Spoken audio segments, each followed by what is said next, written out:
તો ડભોઈની સૌથી મોટી સાર્વજનિક પાંજરાપોળ આજે ગંભીર વહીવટી સંકટમાંથી પસાર થઈ રહી છે।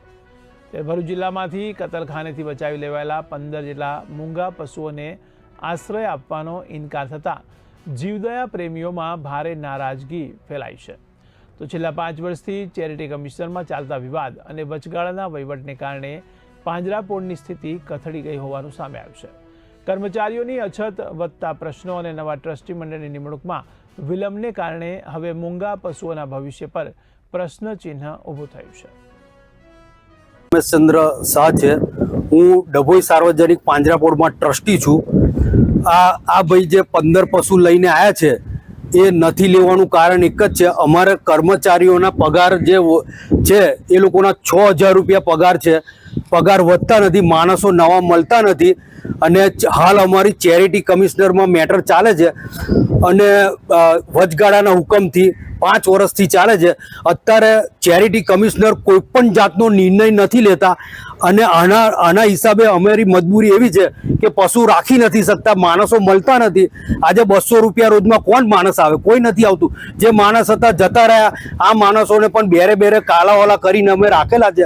આ બધા કર્મચારીઓ જીવદયા પ્રેમી છે એટલે એ લોકો કામ કરે છે। હાલ અમે સંયુક્ત ચેરિટી કમિશનરને લેખિતમાં આપ્યું છે, સાહેબ તમે ઇલેક્શન કરાવી દો, કોઈ પણ રીતે એનો નિર્ણય કરી અને એનો ઊંચું મૂકો। વચગાળાનો હુકમ 5-5 વર્ષ લગીને થોડો ચાલતો હોય। આજે અમે લેખિતમાં પણ આપ્યું છે કે આખા સમાજનું તમે ટ્રસ્ટી એ કરો, તમે એક ટીમ રજૂ કરો, ટીમ બનાવો અને એના થ્રુ અમારા ટ્રસ્ટી મંડળનું નિમણૂક કરો। જે બંધારણ થઈ જશે એ પ્રમાણે અમને કામ ચાલશે। અમે એવું નથી કહેતા કે અમારે ટ્રસ્ટી રહેવું છે। અસા ગામનો રહી અસા તાલુકો ઝઘડિયા જિલ્લા ભરૂચ ગામનો વતની છું।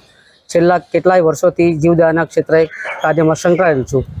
આજ રોજ ડભોઈ પાંજરાપોળનું બહુ મોટું નામ સાંભળેલ કતલખાને જતા પશુઓ આજે છોડાવીને હું અહીંયા મૂકવા આવેલ, પણ અહીંયાથી મેનેજર સાહેબે એવું કહેવામાં આવેલ કે ભાઈ તમારા જાનવર અહીંયા ઉતારવામાં આવે નહીં।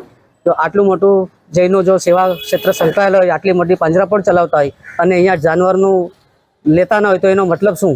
તો હવે આ હું ખર્ચો કરી 60 કિલોમીટર દૂરથી આવું છું, હવે આ જાનવર મારે લઈને જવા ક્યાં પાછા? તો આપ શ્રીને વિનંતી કે આનો વહીવટ કંઈ સુધારે અને પાંજરાપોળની અંદર જાનવરોનું દાખલ કરે એવી અમારી અપેક્ષા। અસાથી આવું છું। 15 પશુ છે, એમાં 5 પાડા છે, 5 વાછળ અને 3 ગાય છે।